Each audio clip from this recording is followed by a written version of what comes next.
I am so happy to see you all here again. My name is Barb Michelson. I know many of you, some of you have just met because you're new volunteers. I'm so excited about that. And I'm just very happy to welcome you all to our 45th season of Kinderkonzerts. Just really tremendous.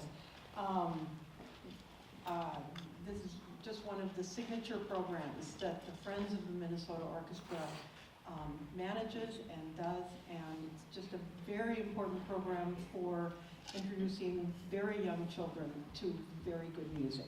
So thank you.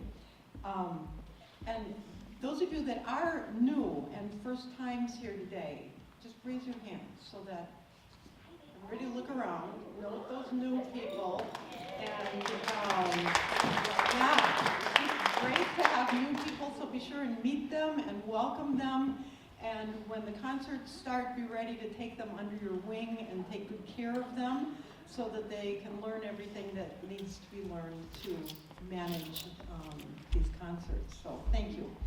A few other introductions. One person who's not here, my co-chair, Anna Lamb, managed to plan a trip to, I think, Peru is where she is. So, you know, Peru, better than this? I don't know, maybe. So, but she is sorry to miss this day with us. I will point out Mary Sumners. She's going to say a word in a few minutes, but Mary Sumners is president of the Friends of the Orchestra.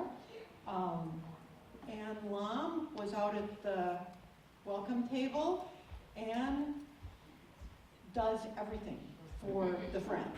She is our mainstay, our office person, our manager, our everything. She helps us get everything done. So whenever you get a chance to pat her on the back and smile and say thank you, please do.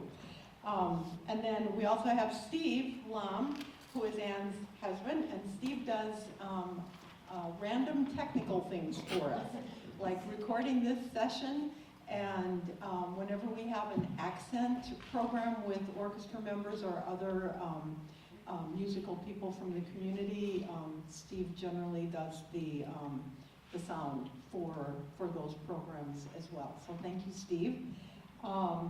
We have Mariella Pratt right here and Catherine Kiefer, raise your hand. And they are the co-chairs of the Friends Education Committee. And the Kinderkonzerts program falls under the Education Committee. And everybody seems to be named Mary. Then we have Mary Raskop Peterson back there, who is events manager here at Orchestra Hall. And she has a whole line of ushers with her today. The ushers are critical to the Kinderkoncert program. They make sure the children get in the building. I mean, you can imagine 150 kids, you know, little ones, coming in at one time, 3 times during the course of a morning, and they make sure that all those children get to the right place in this huge entryway area and take care of us. There's 3 event managers here, not just myself. Montana over there, and Marcine on the end. Thank you. Yeah. Thank you both. Yeah, and thank you all for being here. All right. I think let's have first, let's have Mary Sumners say a word, and then Mariella, okay? I'm going to sit down for a minute. I'll be just a minute. I may maybe take this out of here. I'm tall. I just wanted a minute to come and thank you, Barb, for allowing me to come and thank everyone and welcome everyone.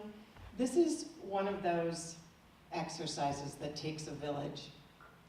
It's absolutely all that Barb was just talking about for the new people. I brought my grandchildren to a kinder concert for the first time this last year and a relaxed family concert this last year, to experience it and to get an idea of what you all do.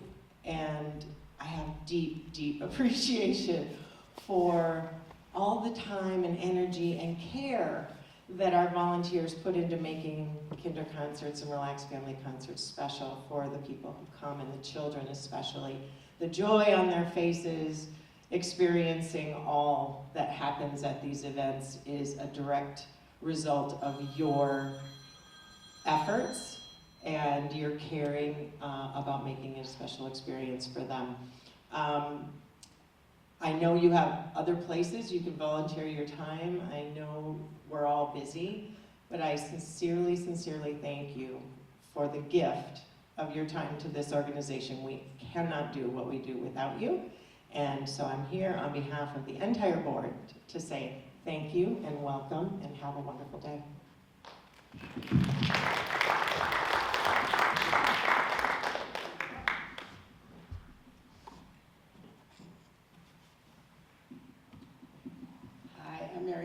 As Barb mentioned, I'm co-director of education with Catherine, who's brand new to the board. And I just wanted to say, again, thank you for all you're doing for kinder concerts here in the hall. It's a wonderful program. I started with kinder concerts in the 80s, so I've been doing kinder concerts for a very long time. It's a fabulous, fabulous program. Just wanted to quickly mention that we have other education programs as well, and two of them have grown out of the pandemic. So when we were cut back and couldn't invite children onto the stage during the pandemic, we were busy inventing new programs, and one is called Kinder Concerts on the Road, and it's a residency program, goes into the schools. We target schools with low resources in the metro area. It's a week-long residency, and at the end of that week, then the Kinder Concerts Ensemble comes and plays a concert. So that's been wonderful.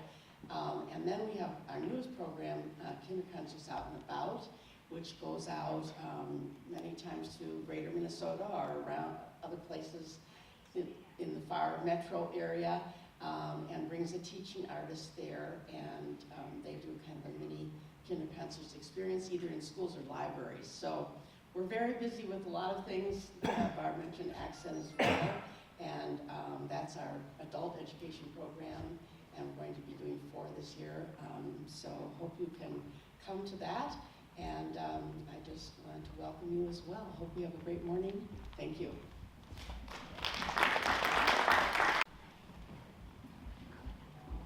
Thank you both. Thank you very much. All right, so I have a few sort of random things to get through before the guts of the program starts.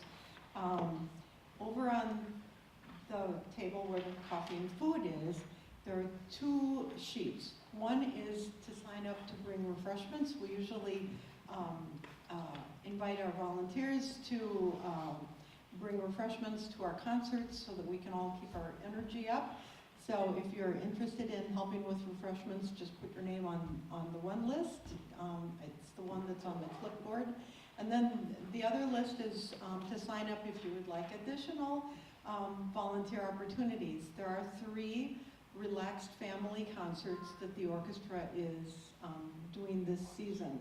And these are shorter concerts aimed at younger families, although anybody can come. In addition to the concert in the hall, we also, the Friends group organizes sort of a casual sound factory experience where we'll have drums and cello and violins for children to try out. What do they call it? The parts department, where there's a violin that's all taken apart so they can see how it's built and how it's made. And some other little activities. So if you would like to volunteer to help children with the drum, violin, cello during those relaxed family concerts, that would be very helpful. I know my husband and I did it when did we come? Oh, on the day of music, when the orchestra had that whole day of musical activities. And it was a lot of fun. And we even got some very excited adults to come through who maybe had played junior high violin, and they were so excited to touch a violin again, you know. So it was a lot of fun. So sign up for that if you have a little more spare time in your volunteer life. So, let's see. Margaret, we've already signed up for our volunteer shifts for here. Do we need to do another one of these, or? No, this one is. If, you know, it would be Yeah. helpful for me, But I've already signed up for these. that form. Here, let me I go. asked them, do they want a duplicate? Okay. So this form.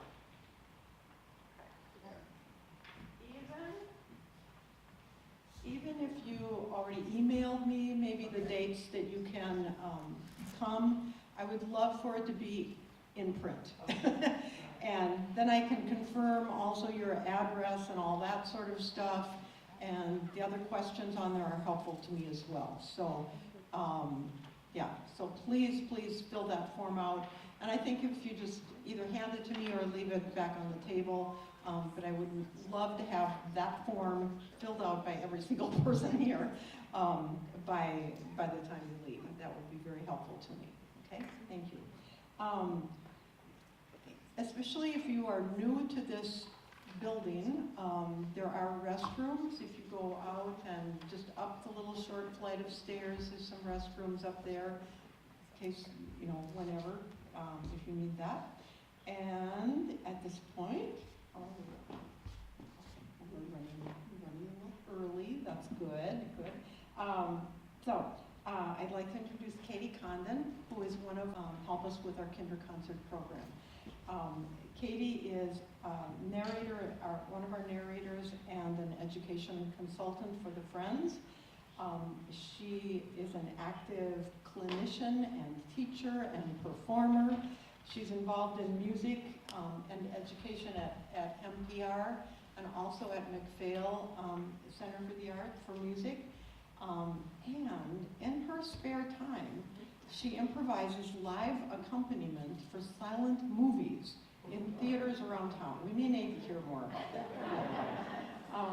And then our other teaching artist started with us last year. Her name is Amanda Breininger, and she was not able to be with us today, but Katie can say a word about Amanda, who has also proved to be equally as wonderful as Katie. So we could not do Kinder Concerts without Katie and Amanda. So critical people. And Katie will take you through a few things for maybe about a half hour or so, then we'll take a break. And Katie will come back and do a few more things with you, and then I have a few other things to say after that. So that'll be the morning. Okay.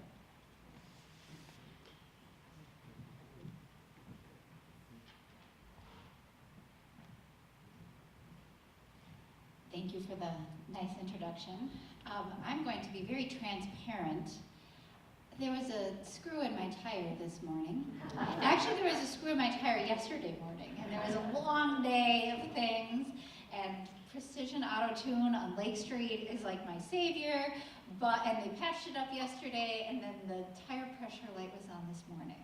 And so my car is there, a very competent rideshare driver got me here on time, which was a miracle. I hope I'm going to be completely present and focused. As you heard in my intro, I do a lot of things, and I like that. It does somehow, it all does work better when everything like cars functions. But anyway, I'm happy to be here. This is my 21st season with Kinder Concerts. And I don't think I say it enough. I try to say it, but thank you. I get increasingly humbled doing this training every year when I look out and see the wealth of expertise and enthusiasm and goodwill and passion. I'm going to be doing some facilitating here, but I'm also just going to make an open invitation for anyone to jump in and say, I do it like this. Because you're actually the ones, so many of you who have been doing Sound Factory for years and years now, and your expertise is an absolutely crucial component to this. And so this should be an open dialogue. Raise your hand, I know you did this already, but it helps for me to just see again. Raise your hand if you have been a kinder concert guide before. So if you have not, look, keep them up, keep them up. Look at these folks. They will, if you are new, these folks have an immense amount of knowledge to share with you, and they are willing to do it, okay? Thank you. New folks, raise your hands and keep them up. Everybody else, be looking. These are folks who might appreciate an extra little bit of guidance. You can put them down. Raise your hand if sometime in your life, now or in the past, you were a classroom teacher. So these folks are going to have a special, new or veteran, these are going to be folks who can help you out. Raise your hand if you have played an instrument in your life. This is not a prerequisite, by the way, not at all. Yes, there you go, doesn't have to be well. Raise your hand if you were or are, consider yourself a singer. That counts, yes, excellent. I'm going to share with you, some of you, forgive me if you've heard some of these stories before. I'm not a trained singer. Amanda, my amazing colleague, is a trained singer. She knows what she's doing. In fact, my degrees aren't in music education. I think I would have liked to have done that, but I was like, I can't do that. I'm not a singer. I was an instrumentalist. I ended up being a music teacher, partially because I had 2 fancy degrees and a lot of loans and needed a job. And my first job was teaching K through 8 music. And I was very nervous. I don't really know how to sing. And I realized on day number 1, the kindergartners didn't know. They didn't know that I couldn't sing. They thought I was a great singer because I was happy to be there with them, right? Because I learned their name and because we had some fun together. So I say that, if you're feeling like, oh, I'm not sure, just remember you have the most loving and accepting audience in a group of, and there are roles for everyone. So if you don't want to sing, there is somebody here who's going to do that. But I just think that that's always a little bit of a reminder. The second most sort of forgiving and loving audience after preschoolers is their teachers, right? These are nurturers. Another story, a few of you might have heard, one of my first years doing the educator workshop, I had a sweater on with buttons, and I guess the one at the bottom was kind of falling off. And when we took the break, 5 teachers came up and said, honey, your button is off, let me fix it. And I just realized then, I thought, oh, these are people who take care of other people for a living. And so, one reason I mention that is they are your allies in the Sound Factory process. And, it's a big day, it's a lot for them. So, make sure, we'll talk a little bit how to facilitate good communication with them. But everybody is here for the same reason. So I like to kind of preface that a little bit. In our time together, the way that I'm going to think about organizing it, I refer to it as a details sandwich, where, I'm a details person. I want to know the plan. We are going to get to that, but what I want to do is give a little bit of big picture in the beginning and at the end. Because honestly, a lot of the nuts and bolts of the process, you are going to learn by doing, right? You kind of gotta, if you haven't seen it before, you just kind of gotta show up on the day and you're gonna see how it works, especially with so many really wonderful, really experienced and knowledgeable folks. So, big idea. Kinder Concerts it has sort of 3 goals, I would say. One of them is, oh my gosh, wow, right? Not just this beautiful space, but this music and the whole experience. When I was 5, my parents, I'm from a small town about an hour west, my parents drove us down to a concert at Orchestra Hall, and it was called a pillow concert, and you could like bring pillows. I don't know, I still don't, I've kind of like looked online and tried to figure this out, and there was something really cool about being in this fancy space and pillows, but even more than that, I mean, that's my first time hearing a symphony orchestra, you know, and just the sound of some of those instruments. I'd certainly never seen a violin, you know, none of that, and I still, even though I can't really remember what the details were with the pillows, I just remember that really vividly, and it stuck with me throughout a 20-plus year career in music, and that's the kind of impact that a program like this can have, right? So just the whole wow of the orchestra, the building, you know, we do have these other programs that go out and meet folks where they are, and that's really, really important, you know, kind of meeting them on their terms, and there is nothing like the magic of going into the hall. The reason that I like to talk about some of these big ideas is I hope that it kind of infiltrates your communication with your groups, right? Just kind of having that mindset of like, remember, you know, maybe you've been in this building hundreds of times, but for these folks, you know, and sometimes parents too. You know, earlier in my tenure, it seemed like almost every concert I would do, I would see somebody I went to was in the parent group because they, you know, somebody I'd gone to college with or something was here because they had kids, and so many of them would say, this is my first time here too. And, you know, we'll talk about how the interaction with parents work. I'll be honest with you, sometimes it can feel in the moment a little bit like a hassle, and those are the folks who we hope are going to bring their kids back, right? And we want them to come, right? So, you know, having a mindset of the wow experience for kids first, and parents and teachers too, really, really important.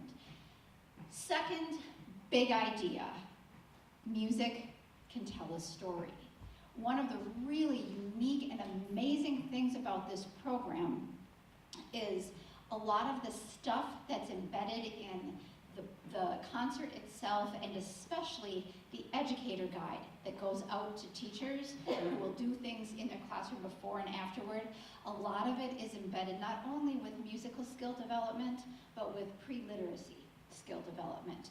And you know, that age, that preschool age, brains are just soaking it up. We have a fantastic story this year, Perfect Square. Raise your hand if you know this story. Some. I'm going to take the few minutes that it takes to read this story, just because I think it's really helpful. And you might not have a chance otherwise to hear it. The words that you'll hear me read right now are the exact words that Amanda and I read while the musicians play behind us. We love to be able to promote the idea that music tells a story.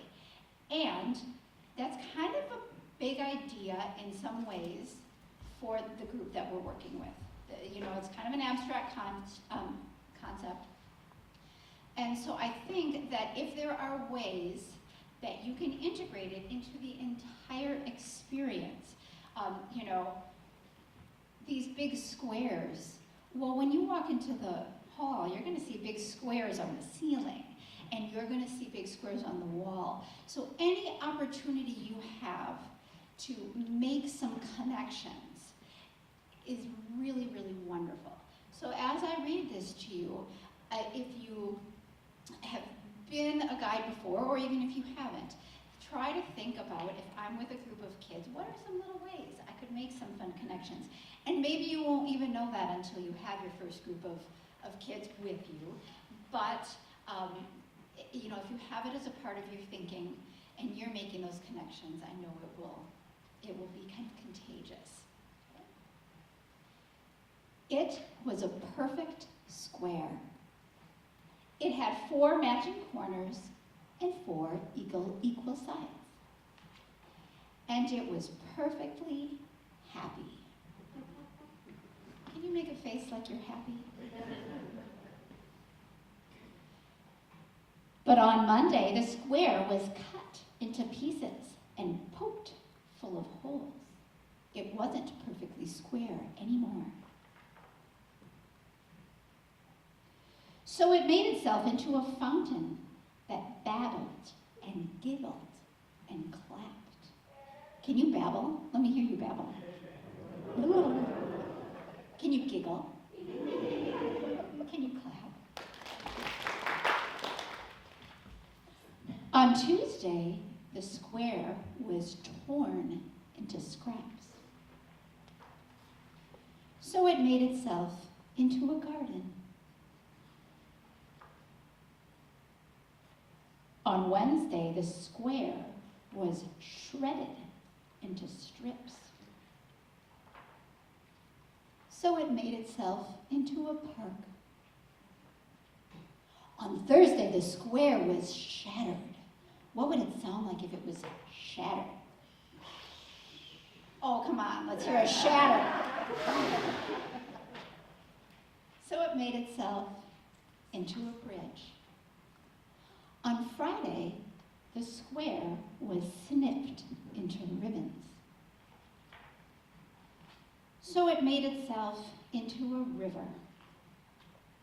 On Saturday, the square was crumpled and ripped and wrinkled. So it made itself into a mountain. On Sunday, the square waited to see what was next. It waited and waited. Nothing happened. Its 4 equal sides were confining.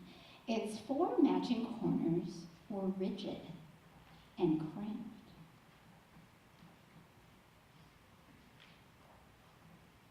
So it made itself into a window that looked out on a mountain, that gave birth to a river, that was crossed by a bridge, that led to a park, that was home to a garden, that had at its center a fountain, that babbled and giggled and clapped. Let's hear you clap one more time. So it's a beautiful story, right? Michael Hall, the author, who is local, wrote this about his daughter who had type 1 diabetes and had some health struggles early in her life, and he was so impressed with her resilience, right? It's beautiful. And, you know, when we select books, there's kind of criteria. And if you have spent time with preschoolers, you might think, well, some of this is kind of abstract, right? I mean, it's a beautiful story that's dealing with sort of emotional resilience, but there is a lot that you can lean into. Some of those sound words, some of the ideas of feeling and exploration, right? And so I think that, so we talked about some big ideas. The wow of the building. Music tells a story. Knowing the story can help you point out things that are, you know, we beg the teachers to read the book before they come. Because if the first time you're hearing that story is with 8 orchestra musicians in this big room, that idea of connecting comprehension and sequence might not happen. We hope they do, they usually do, sometimes they don't. So any ways that you can integrate some of those concepts just help sort of fire those connections with students. The last sort of big idea is there's a thing called being an audience member. And it's magical. It's fun. And when you're an audience member, your job, the thing you get to do, is you get to notice sounds and use your imagination to think about those sounds. And over the years, we've kind of tried to develop this message sort of in response to, I'm just not a fan of sit still and be quiet, right? You know, I mean, that's what we kind of want them to do because, but not for the sake of that, because if they do that, they get to, you know, open up this entire world. And so I think by framing it of like, oh, did you notice that? You know, oh, listen to this. And in your role, you'll get to facilitate that in many ways. You'll get to tell them about being an audience. You'll get to practice some of the things that we can do with our bodies to help us prepare for being an audience. And anytime there's a sound, we can kind of be guiding that exploration of, oh, did you notice that? What did that sound like to you? So I just want to make sure that those ideas kind of infiltrate your thinking. Now we're going to get down to the nuts and bolts, okay? So if you turn to page 6 in your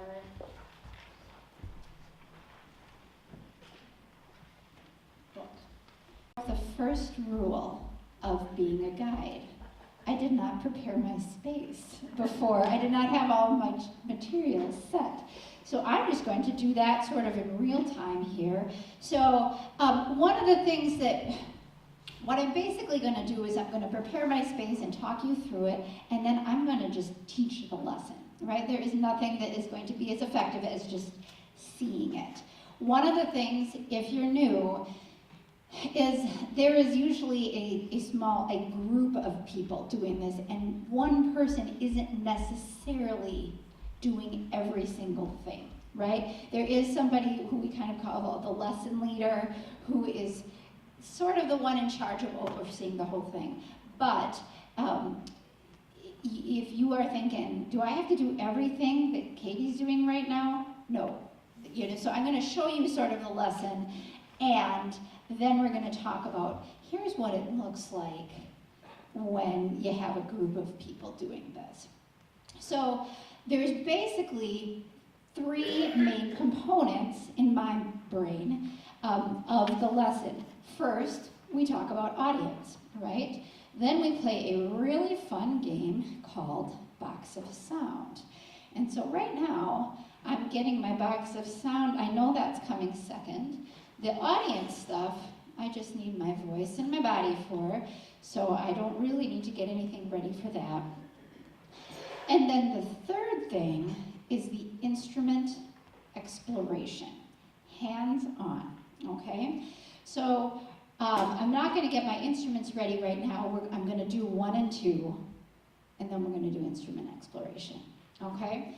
And you can set your, if you want to be taking notes during this, I'm not going to say no. I would rather you set your stuff down and pretend like you're 4 and just do the stuff, right? You know, everything that's written in this booklet is going to be in there. So we're going to imagine that we have put our coats away and we're in a line and we're walking into this space, and we might just be follow, follow, let's make a circle. Teachers help me make a circle. Everybody make a circle. Everyone say.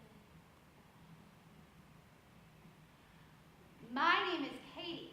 This is the Sound Factory. What do you think we make in a sound factory? Sound. Sound, right? And did you know that there's this thing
times and let out some different wiggles. Some of it depends on how much time you have. This time, I'm going to sing the song again, but it's going to end different. You can start it with me, though. We are the audience. It's our job to listen. Feel your body quiet down, so the sounds can come in. Wiggles are fine, but sometimes they get in the way of being able to hear sounds. So now our wiggles are gone, and you're ready to really notice some sounds. I have some boxes, and if I shook it around and there was nothing in there, what would you hear? Nothing. But I have something in these. Do you think you can guess just by listening to the sound what's in there? I'm going to sing my box of sounds song. If you have a guess, try to just keep your guess inside till the end of the song. That might be hard, but try. Ready? Box of sound, shake it around one happy round. What do you think's in there? Drops. You're right. Yes. And rocks, it's kind of a heavy sound, right? I might make a comment about the quality or the timbre of the sound. Timbre is the fancy word for the unique sound that anything makes. And that sound discrimination skill, rocks versus something else, is the beginning of the skill development that helps you identify a flute from a trumpet. Or anything else. So it really is there's a lot in there. Let's guess this one. Box of sound, shake it around one happy round. What do you think? Bells. You're right. Do you think that if I had coins in here or keys, it would kind of sound the same? Yeah, why? They're all made out of metal. Yeah, instruments are sometimes made out of different things and it makes them sound a different way. Last one.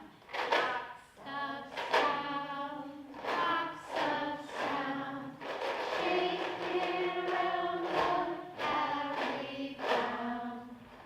What do you think? It's like somebody has done this before.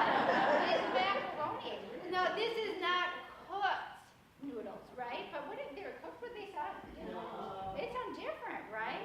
So just kind of a few questions to kind of get them thinking about,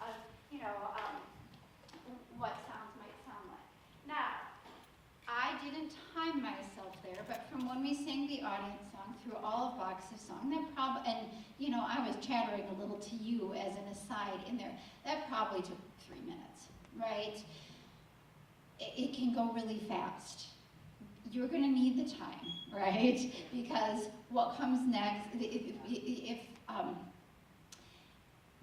you don't get to anything else, I want you to sing Box of Sound with them. I want you to do the audience song. It's all important.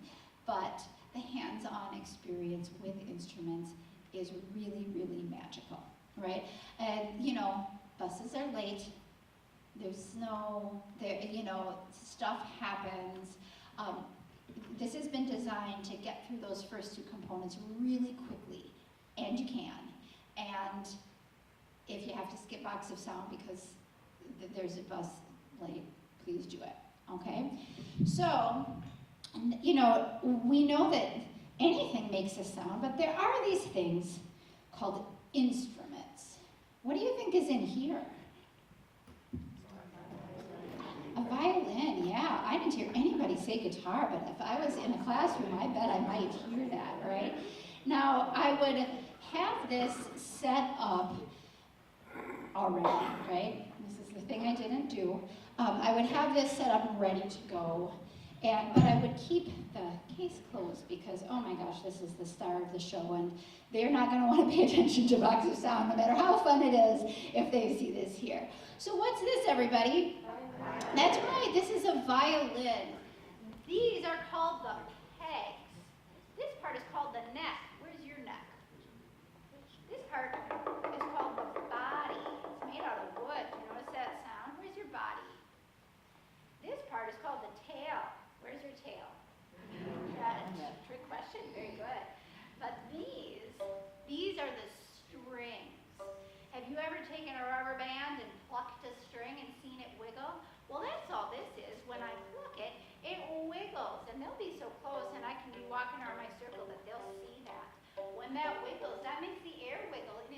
beautiful waves, and those waves float all the way to your ear.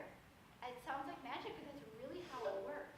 A violin has 4 of these.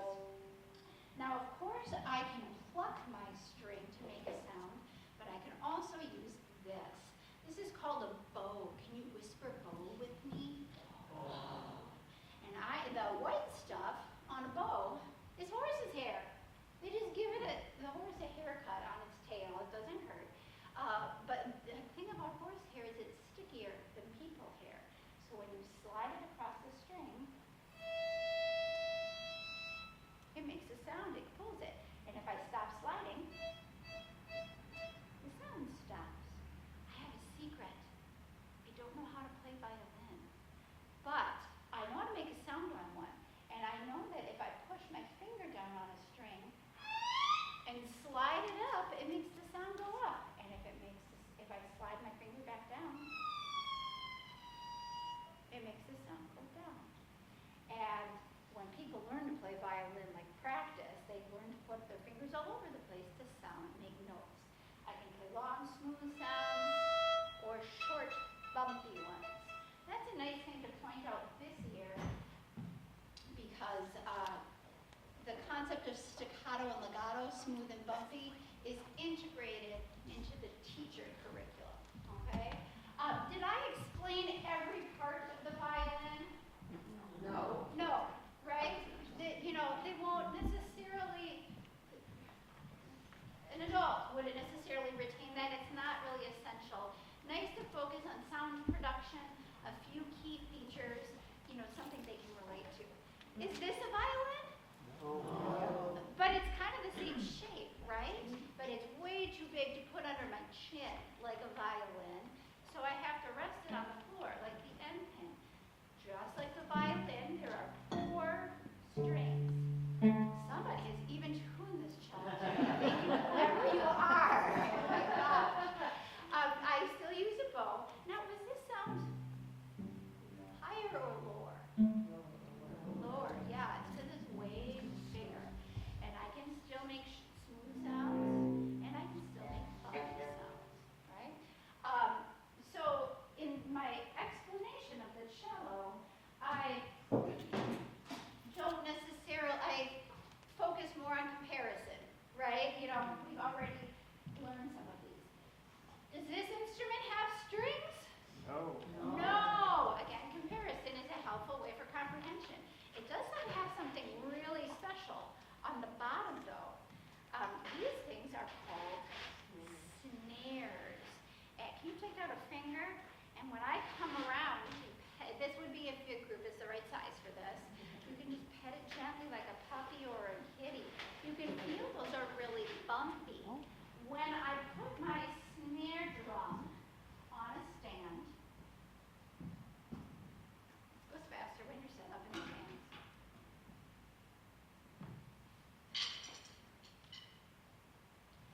If I have this little button pressed down,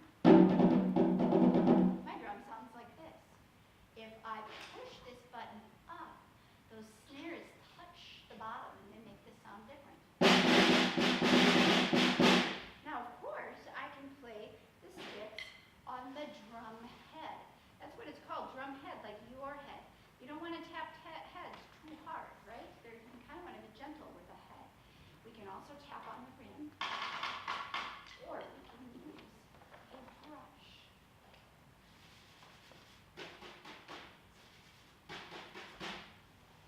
So each of those instruments get introduced, and then comes the fun part of making it happen for each child to try each of those instruments. Katie, can I interject? Yeah. Just so it's not overwhelming for people who are new. Oftentimes in the sound factory, we have one person doing the first 2 pieces, like the audience and the box of sound song, and then other volunteers, like one person can focus on introducing the violin, a different person can focus on cello, and another one on the snare drum. And that chopping it up like that makes it a little less taxing on one volunteer. Yes, you will not have this job that I just did. You will have one job. Right? Yes. Thank you for that.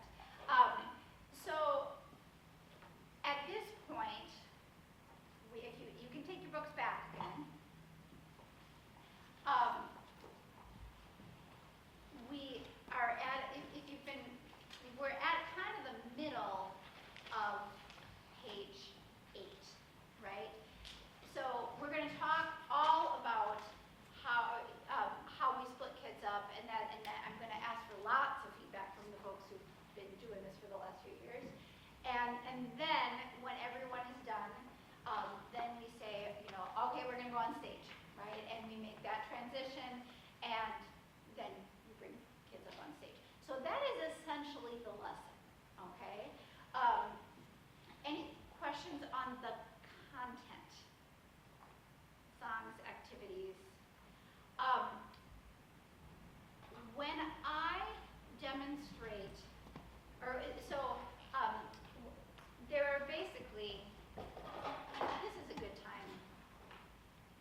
not doing this part on the stage, where does it take place?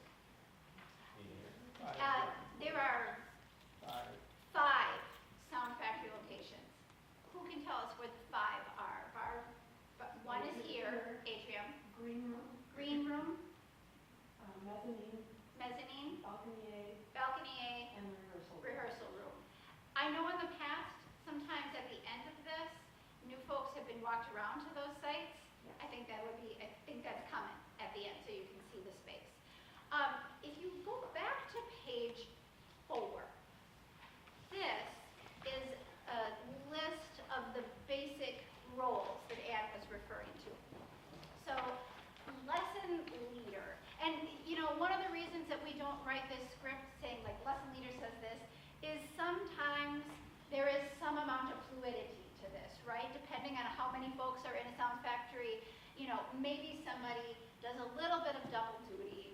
So, I'm going to tell you about these roles with an understanding that sometimes there's a little, that flexes a little bit.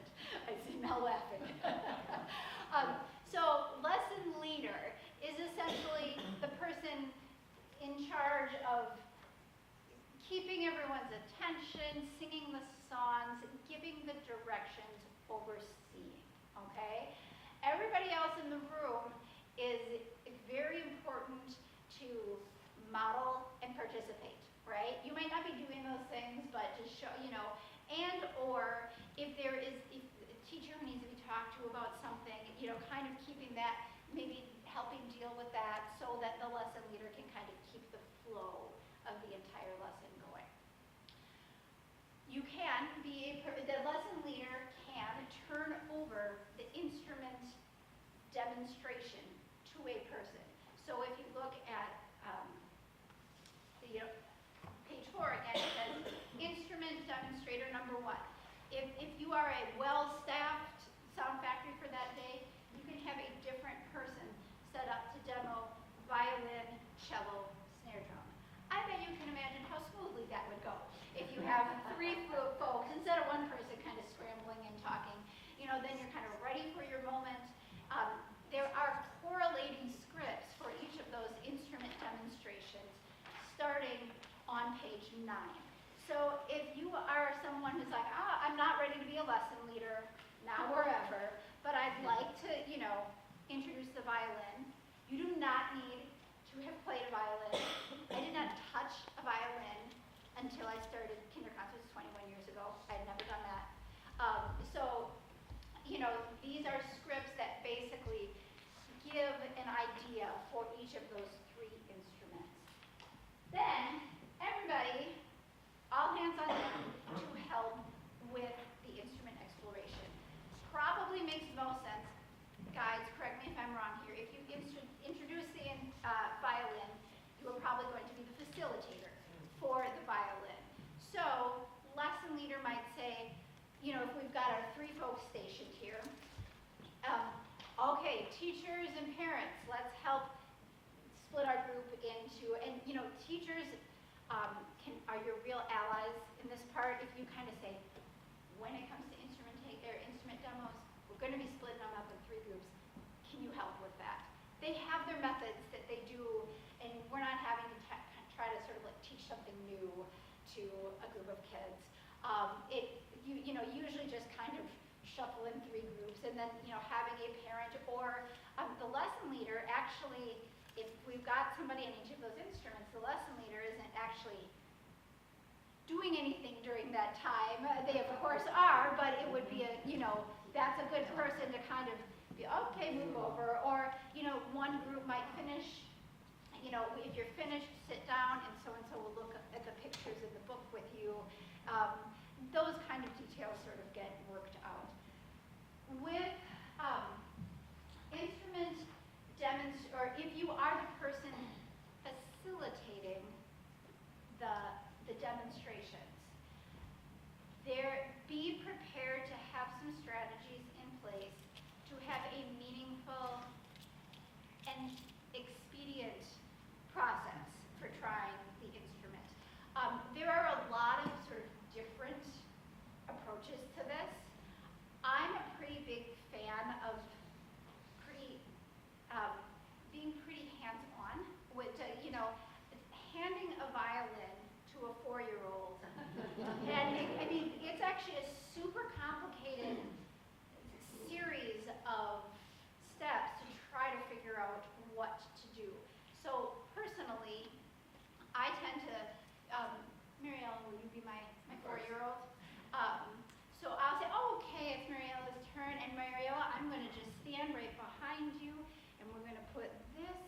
hand in the bow, and we're gonna stretch it But out. Mariella, this is what they do, right? They grab it with their whole fist. Right. Yes. So, you know, the cloth, they. Yeah, and so we're gonna just go ahead and we're gonna slide, and they might say, I can do it myself, and I'll just say, I'm just gonna get you started, you know, and we can try smooth, and oh, that makes a low sound, and we go fast, and if they, you know, because there's gonna be a lot of this, and there, which is understandable, and that's not just, you know, part of kind of being more hands-on is you're setting up, you know, you want them to experience the sound, right? And so just getting to that as quick, and if they are kind of able to be comfortable in the driver's seat, then maybe I can do this for a second and go, thank you, take a bow. Yes.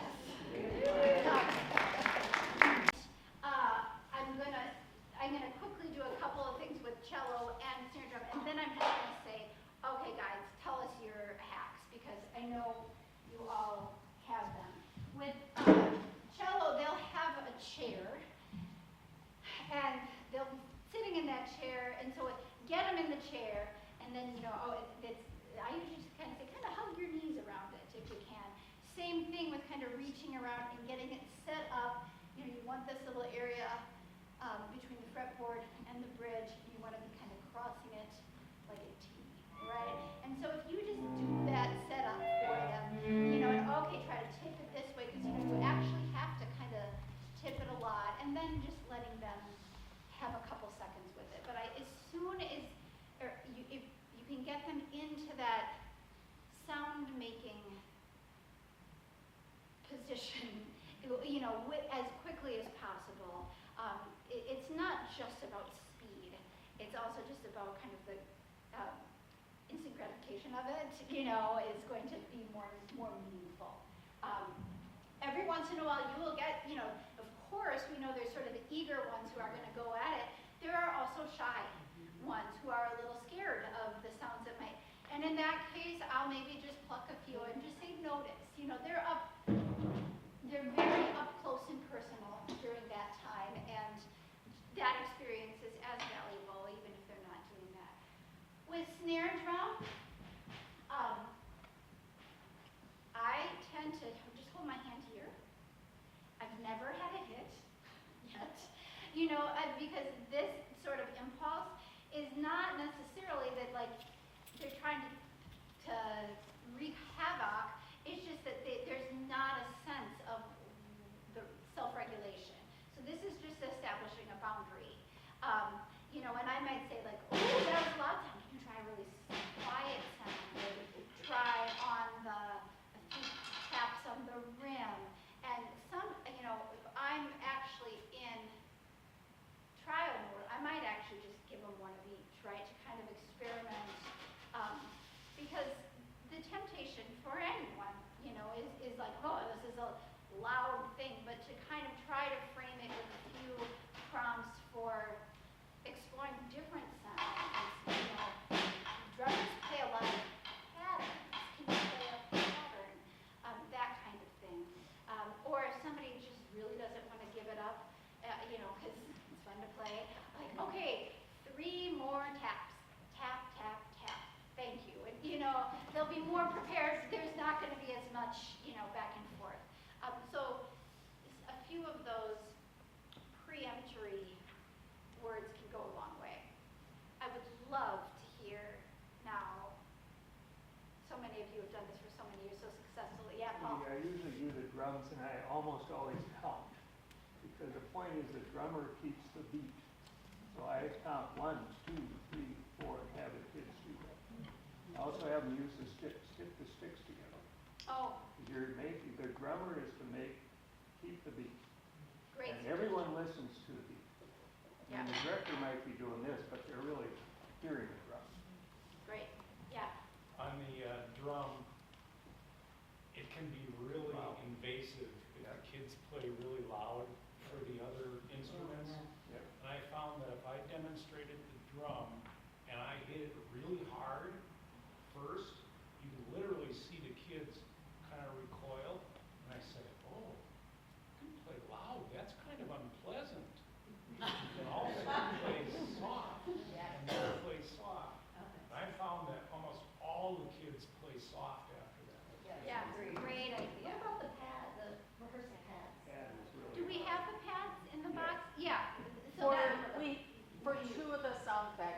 the real open ones like mezzanine and balcony A? Yeah, you will, some of them will have the practice pads that help, because, yeah, in the mezzanine, the sound bleed is really a big deal, yeah. We found sometimes too to present the violin and the cello at the same time, since they are so similar, you can compare the sounds as you play. You can count the strings together, you can point out a couple of those things that you did, but it goes just a little faster. Which one's bigger, which one's smaller, and they're both up there at the same time to have the kids. Excellent idea, yeah. That would be one where your violin and cello demonstrators would want to have a huddle for a couple of minutes. Yep. And I definitely recommend that. That's going to speed things along really quickly, yeah. So I'll just add, but the cello can be a little more overwhelming because you have to sit them down and get it in. You know, that one tends to take a little bit more time. I do that one a lot. Yep. And I know I've been with them, and you know, the leader is so good about helping to see if we're struggling with that and then helping us speed that up. Yes, yep. Great. I know sometimes talking about fluidity in all these things, sometimes if you have a smaller group in a sound factory, we just move the instruments around rather than having the kids get up and move someplace else in the room. That saves some time, and all of them are portable, so. I'm not sure that I heard this, but the sound factory literally is a 30-minute experience for them. So that's the reason we keep talking about being on time and how we have to, get our work done so that the guy is ready to take them to the hall at the right time. Yeah, timing is important. It's essential. It's a well-oiled machine, and that's even if because we don't have, there's 3 concerts a morning. They go to the sound factory first. They go on stage. Those concerts on stage have to happen on time. It's tricky for the on-stage portion to work well if somebody gets there 7 minutes before, if there's a group sitting on stage for a really long time, we really like to, if there's a group not there, we sometimes have to start, but boy, oh boy, I hate doing that for a million reasons, right? Because everyone we do a lot of work on stage to kind of like, okay, get ready to listen, and then if there's a group coming and getting settled and so on, it's tricky, and we don't want them to miss any of that on stage part too. So this has been timed out and refined for a long time for many reasons, and we've had some adjustments over the years, like we have a slightly shorter concert and sound factory time than we used to, and some of these things have been adjusted, but timing is essential, and I want everybody to try each of those instruments. That is such a magical, if you haven't seen it, you will see the looks, like the neurons firing in the brain, like it's worth all the work, but in order for that to sort of happen seamlessly, there's a lot of parts working together for that whole. Yes, Nan. One thing that we had some help with last year is that when we talk about the violin and there's a chin rest, so we've always thought, you have to rest your chin on. That doesn't work as well as having the child put the violin on their shoulder and not even have their chin on the chin rest because that's so awkward for them. So if you put it on their shoulder and then stretch their arm out, that's a lot quicker and a lot more effective. Thank you for bringing that up. I meant to say that because I know that there's been some adjustments to that. And you probably noticed, when I did this with Mariella, part of that is because I think you're taller than I am, which makes it hard. But I don't even know if it was, I'm holding this, essentially. The important part is the bow on the strings. And if it means that it's not, for stability's sake, shoulder is fine, but I would even take it a step further and just, and sometimes they'll get this, right? I'll just, pinch it here, or, pinch the wood. But, I'm oftentimes the entire weight. there is no, this is not their first violin lesson. We are not gonna, Suzuki teachers aren't gonna tell us that we've done this. This is the experience of making a string vibrate, right? And then the instrument too. With the cello, you can feel that wood. That's really cool. There is no aspect of technique. This is sometimes why I say I don't play the violin. Because sometimes, they'll be like, well, I'm a string teacher and you didn't do that right. I'm like, yeah, I know. This is about sound exploration. And so there is no wrong in terms of like setup as long as they're making a sound, right? And so don't feel, don't feel like, oh, I have to, make a Well, sound. I'll even say, can you hear the sound that you're making? Oh, that's a good idea too. And then they're like, yeah. Because then because there's a lot of commotion going on around too, so that way that gets them focused on what they're doing in that moment too. Yeah. We had one instance where we couldn't get any sound out of the violin. Fortunately, we had a smart helper who said, hey, let's put some rosin on the bow. And that solved the problem. So for those of you like me who don't play a stringed instrument, it might need rosin. Yes. Yeah. Check your. I was a bad example, and thanks again to whoever tuned the cello. And the instruments may not always be in tune, but check your instruments for there are some things on a snare drum that can go a little awry with the lever. So this is actually a great transition.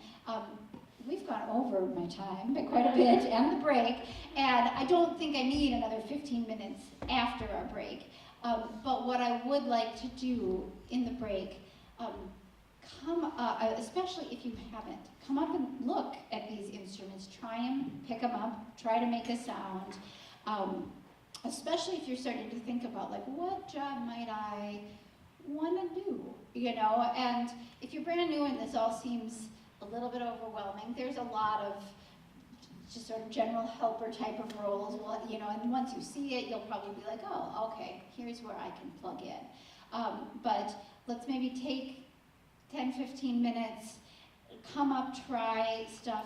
This is a good time for questions or sharing among each other too, and we'll gather. Barb, yes? Why don't we take 20 minutes so that Perfect. there's plenty of time for this, restroom, food, more coffee? 20 minutes. Great. Okay. So back at 10:30. 10:35. Yes. 10:35. All right. I'm gonna quickly do a couple of things with cello and snare drum, and then I'm just gonna say, okay, guys, tell us your hacks because I know you all have them. With cello, they'll have a chair, and they'll be sitting in that chair, and so get them in the chair, and then I usually just kind of say, kind of hug your knees around it if you can.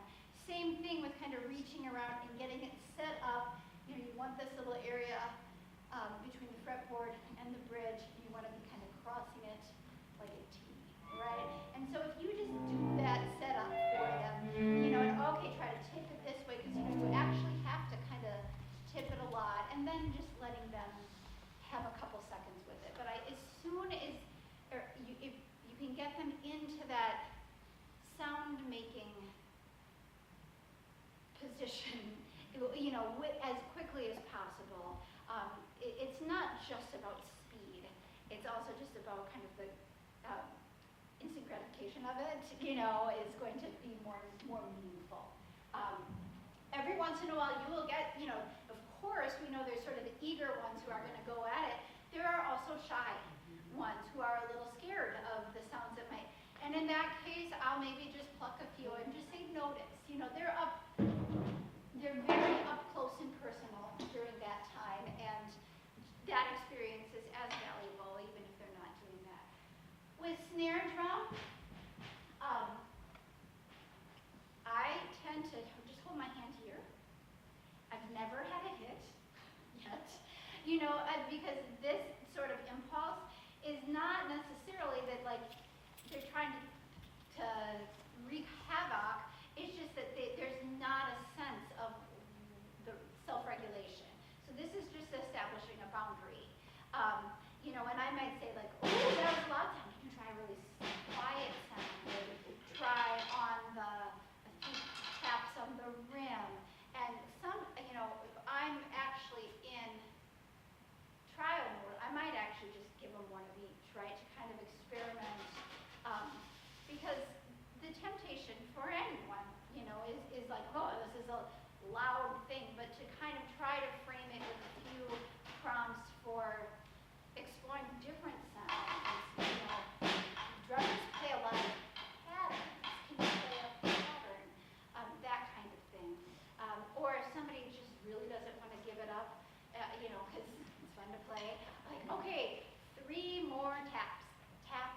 drums and I almost always count, because the point is the drummer keeps the beat.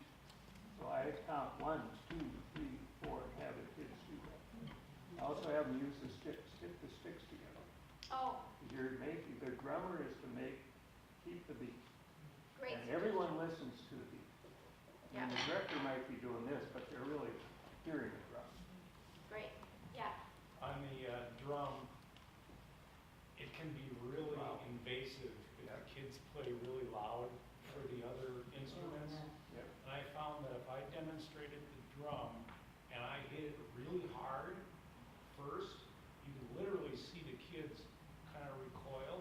And I say, oh, you can play loud, that's kind of unpleasant. And all of a sudden play soft, and they play soft. And I found that almost all the kids play soft after that. Yeah, great idea. What about the pad, the rehearsal pads? That is really. Do we have the pads in the box? Yeah. So For, that, for 2 of the sound factories, for the real open ones like mezzanine and balcony A. yeah, you will, some of them will have the practice pads that help, because, yeah, in the mezzanine, the sound lead is really a big deal. Yeah. We found sometimes too to present the violin and the cello at the same time, since they are so similar. You can compare the sounds as you play. You can count the strings together. You can point out a couple of those things that you did, but it goes just a little faster. Which one's bigger? Which one's smaller? And they're both up there at the same time to have the kids. Excellent idea, yeah. That would be one where your violin and cello demonstrators would want to have a huddle for a couple of minutes. Yep. And I definitely recommend that. That's going to speed things along really quickly, yeah. So I'll just add, the cello can be a little more overwhelming because you have to sit them down and get it in. That one tends to take a little bit more time. I do that one a lot. Yep. And I know I've been with them, and the leader is so good about helping to see if we're struggling with that and then helping us speed that up. Yes, yep. Great. I know sometimes talking about fluidity in all these things, sometimes if you have a smaller group in a sound factory, we just move the instruments around rather than having the kids get up and move someplace else in the room. That saves some time, and all of them are portable, so. I'm not sure that I heard this, but Sound Factory literally is a 30-minute experience for them. So that's the reason we keep talking about being on time and how we have to, get our work done so that the guy is ready to take them to the hall at the right time. Yeah, timing is important. It's essential. It's a well-oiled machine, and that's even if because we don't have, there's 3 concerts a morning. They go to the Sound Factory first. They go on stage. Those concerts on stage have to happen on time.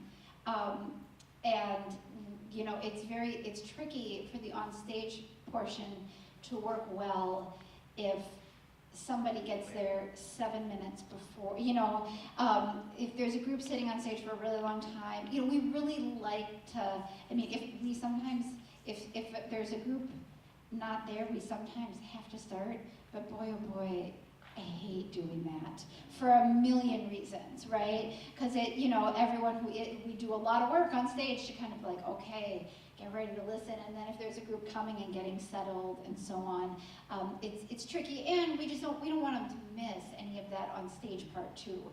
So this has been timed out and refined for a long time for many reasons, and we've had some adjustments over the years, like we have a slightly shorter concert in Sound Factory time than we used to, and some of these things have been adjusted, but timing is essential. And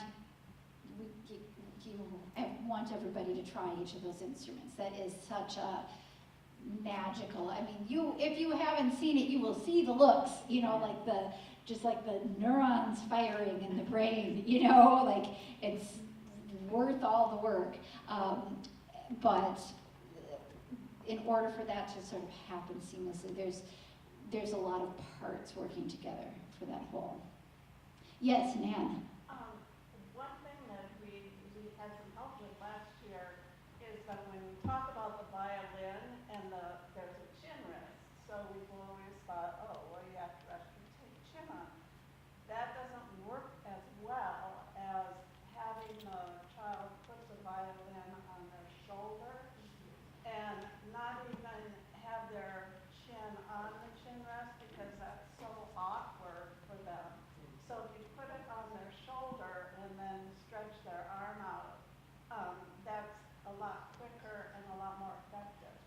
thank you for bringing that up. I meant to say that because I know that there's been some adjustments to that. And you probably noticed, you know, when I did this with Mariella, I mean, part of that is because I think you're taller than I am, which makes it hard. But I don't even know if it was, you know, like I'm holding this, essentially. The important part is the bow on the strings, and if it means that it's not, I mean, for stability's sake, shoulder is fine, but I would even take it a step further and just, you know, and sometimes they'll get this, right? You know, I'll just, you know, pinch it here, or, you know, pinch the wood. But, you know, I'm oftentimes the entire weight. So I would say just, you know, there is no, this is not their first violin lesson. You know, we are not going to, Suzuki teachers aren't going to tell us that we've done this. This is the experience of making a string vibrate, right? And then the instrument too. With the cello, you know, you can feel that wood. That's really cool. There is no aspect of technique. It's sometimes why I say I don't play the violin. Because sometimes, you know, they'll be like, well, I'm a string teacher and you didn't do that right. I'm like, yeah, I know. This is about sound exploration. And so there is no wrong in terms of like setup as long as they're making a sound, right? And so don't feel, you know, don't feel like, oh, I have to, you know, make Well, sound. I'll even say, can you hear the sound that you're making? Oh, that's a Yeah. good idea too. And then they're like, yeah, you know, because then there's a lot of commotion going on around too, so that way that gets them focused on what they're doing in that moment too. Yeah. We had one instance where we couldn't get any sound out of the violin.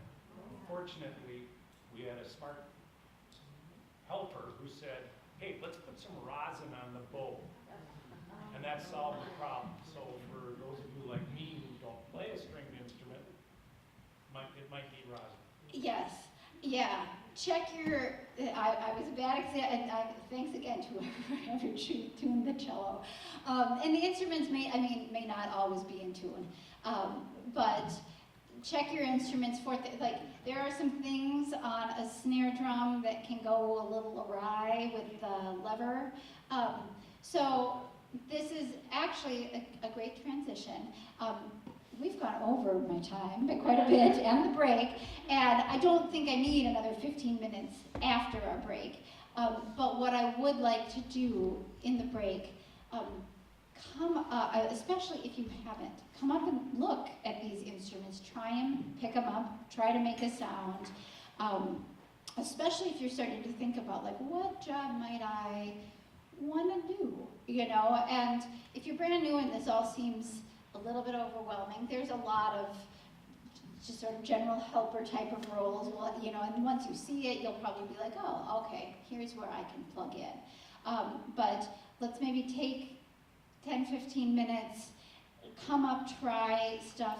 This is a good time for questions or sharing among each other too, and we'll gather. Barb, yes? Why don't we take 20 minutes? So that Perfect. there's plenty of time for this, restroom, food, more coffee. 20 minutes. Great.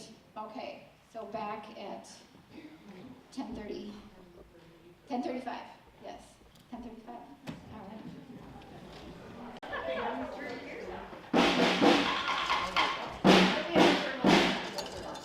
Let's sing the audience song.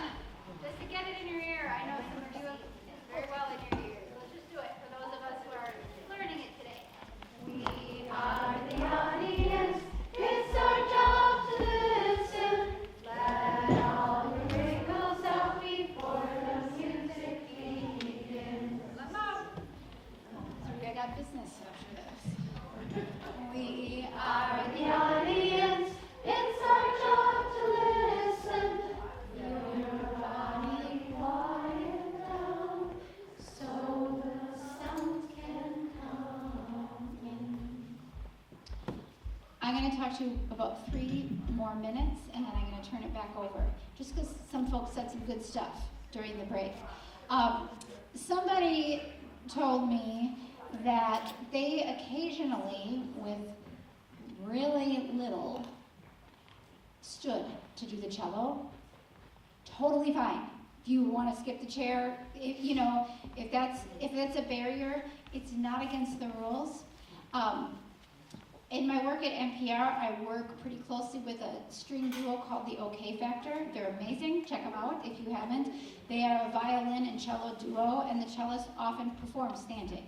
So, there is some flexibility about this. The important thing is the sound. So thanks for asking, but that's totally okay. And, as we've discussed, cello there are some extra barriers. If you can eliminate one and make a sound, standing is fine. Parents, they are our allies. They may need some direction. And if don't be, I've often observed sort of a dance with parents and teachers and guides.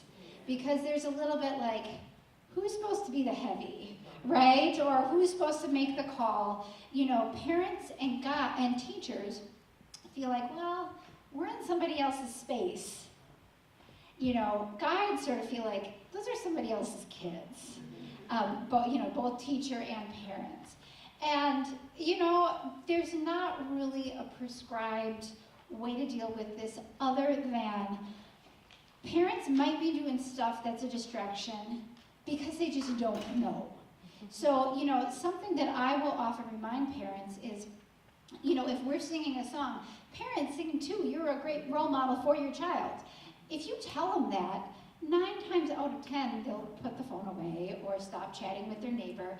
They just need the encouragement, right? They might not necessarily be sort of recognizing that in the moment. Teachers, you know your children well. Feel free to step in and redirect if necessary.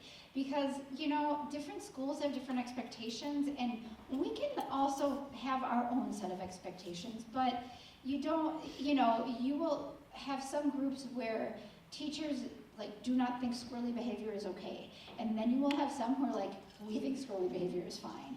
And we don't want to tread too far into, schools organize themselves along these principles for very good reasons. And we want to be respectful for it, and we also have a well-oiled machine here that we need to kind of deliver. So I just say positive communication will go a long way. Tomorrow morning I'll be back here meeting with some teachers who come to a workshop.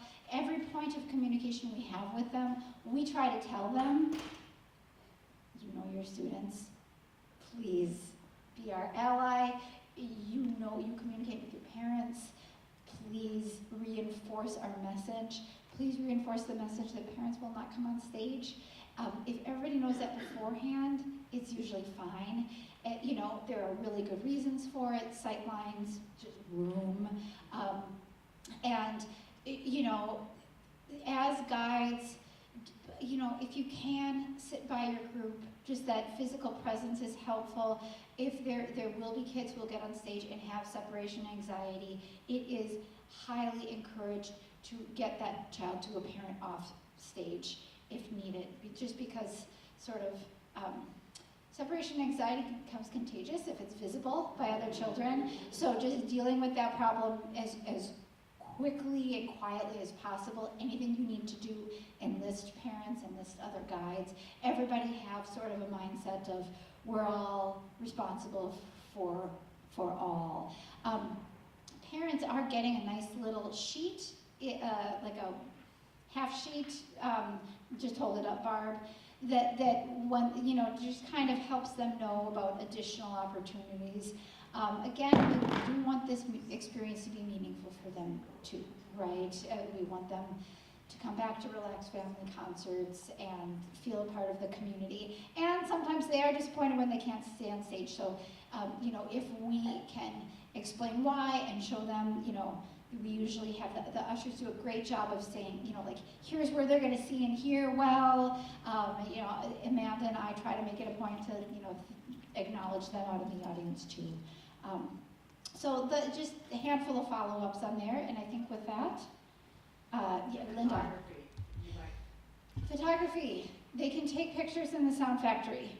They can't take them on stage. Just hard and fast rule. You know, and people like to have pictures of their kids doing stuff. And we also want the experience, especially on stage. I mean, there are rules with musicians and images, so it's like, there is a hard and fast rule. And personally, phones can start to distract from that magic of the concert. So And what I typically do with the parents in the room, the chaperones, is I have a little, the spiel for them includes the bit about where they're gonna sit when they get in there. I talk to them about pictures. Pictures are good, they're marketing.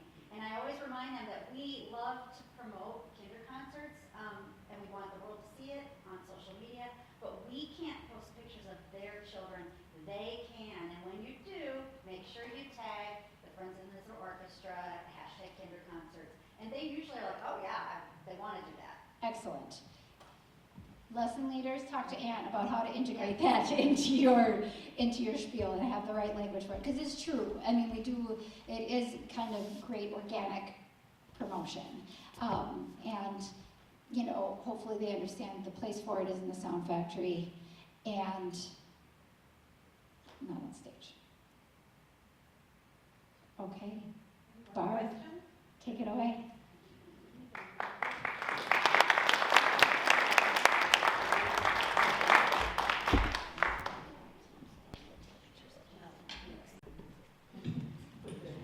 I always have to be aware of the space of my poor broken toe foot here. First of all, Nan Nelson, who is a former Kinder Concerts co-chair, as well as many other positions in Friends, has come up with, during the height of the pandemic, we developed Kinder Concerts in a box. And these were available for schools and libraries and families to purchase if they wanted to. So we have one of these to give away. And if your name is drawn, all of your names are in the box here. If your name is drawn, then you can have it and give it away to some small child that you might know. Well, there are things inside. So, let's see. I have to look and see what's in here. Oh, it's all tissue paper and wrapped up, so I don't want to unpack it. But it's like a full box of activities, sort of like having your own little Kinder concert at home. One dog canoe. And then you can go on YouTube and watch the kinder concert. All right.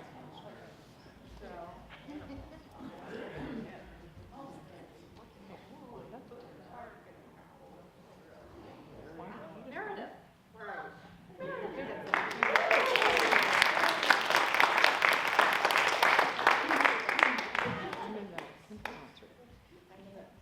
gonna have you come and get it, so I don't knock it off when I table here by mistake. Good. All right. Good. Good. All right. So a little bit. I have a bunch of random things. First of all, membership in Friends. The Friends of the Minnesota Orchestra is the organization that sponsors and puts on Kinder Concerts along with a number of other programs, as we've mentioned. When children from a preschool come, they pay a nominal fee. I think it's $7 a child or something like that. Their fees do not cover the cost of a Kinder Concert morning. Every Kinder Concert morning that we run comes with a cost of about $7,000. So the Friends of the Orchestra foot quite a bit of that bill. So your memberships are critical to helping to support this very program. There are a variety of levels of membership. Of course, you can contribute as much money as you wish to be a member, but as volunteers, you have the opportunity to have a membership in the Friends of at the $30 level. And what you do, you go online, there's a $60 level, and then you enter a discount code, and it brings it down to $30. And Anne, I can't remember that code, what was it again? Volunteer 24. Volunteer 24, all capitals, right? And what I will do when I send out information, follow-up information for our first concert, I will include that in it, so in case you can't remember, like I couldn't remember. If anyone wants to sign up today, I can handle it out there. Oh, okay, and Anne would be happy to sign you up as a member today, so, thank you. And then we also have an opportunity to help promote kinder concerts within the newsletter that goes out to the friends. We have a new sort of rock star in Anne Farrell, who was our first interviewee. Oh, yeah. Yeah, so Is it posted now? yeah, the membership committee people interviewed Anne with her experience at kinder concerts, and it's just a brief, I don't know, 2 or 3 minute interview that's embedded within the Friends newsletter, and it's just okay. It's just delightful, just delightful. So if any of you might wish to share your experiences from the concept of promoting this wonderful program, just let me know, because we will need some volunteers to do that throughout the coming year. And it's painless, right? And very sure. and very fun. So and the gal gave me the questions that they focus on are: why do you volunteer for Friends? What is your best childhood musical memory? And what is your favorite children's book? So, and I think you shared a few other thoughts as well. So let me know if you're interested in that. Now, I think particularly for newer people, for as wonderful of information as Katie gave us, it can be kind of a mishmash. Like, really, how does this work? You know, so I'm just going to go one more time over the various job duties that we have on a kinder concert morning, and maybe that will help a little. But I think the most important thing will be to just get here, shadow someone, see how it works, and then it'll all come together for you. But typically, on a concert day, our volunteers arrive about 8:45 to 9 o'clock. You want to have a little time for your coffee and treats and to chit-chat and see each other and meet up with each other again. And then at 9:15, we have a little meeting to make any announcements necessary for the day. And at 9:30, the children come. So at 9:30, about as many as 150 children come into the building, and they are placed with their school groups around the lobby area in various places. Our wonderful ushers place them where they go. And they have a space then to take off their coats and leave things and, you know, whatever. So then all of you are considered volunteers, but the first job that happens is the volunteer that is the guide. The guide will be the one that goes to the little group of children, welcomes them, welcomes the parents and teachers, maybe says a little bit about the lobby in Orchestra Hall, because again, it's that wow factor of being in this huge space. And then that guide will bring the group to the Sound Factory space, whether it be here, green room, mezzanine, balcony A, or rehearsal room, 5 spaces.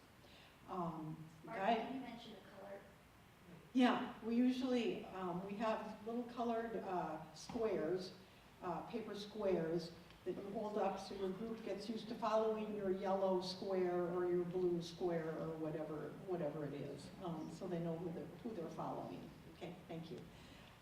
So you get the kids into the Sound Factory space, and then the volunteer, who is the lesson leader, takes over and begins the audience and the box of sound sorts of things, and welcomes the group into the Sound Factory space. Typically, I think, was it you, Ann, who said, typically you'll have 3 volunteers.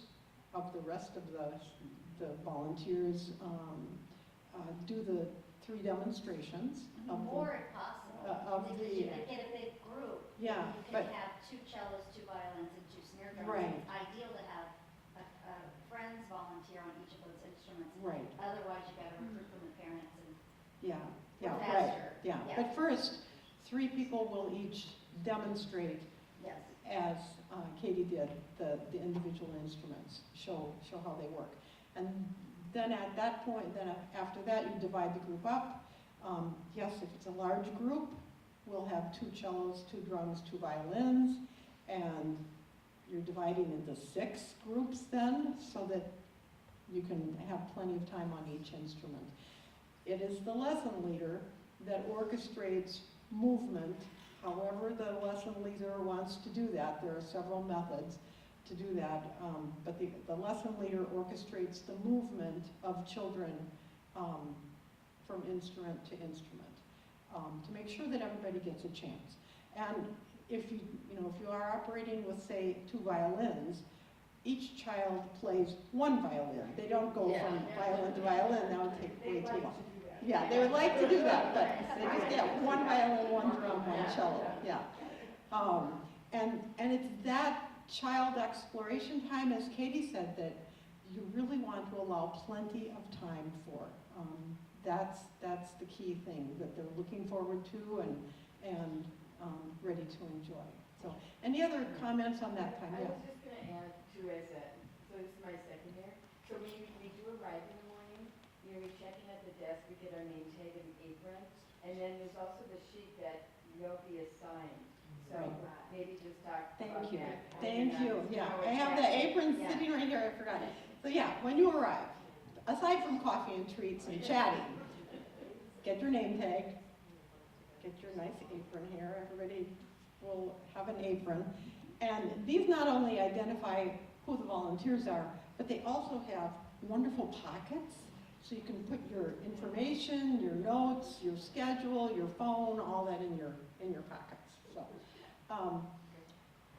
there will be a schedule, detailed schedule for each volunteer laid out on the counter so that you know exactly where to go at what time. And again, it's critical that those schedules are followed. The children have to move to wherever they're going at the right time, or the morning does not work. Because we've got that 9:30 group that spends about a half an hour in the sound factory, then goes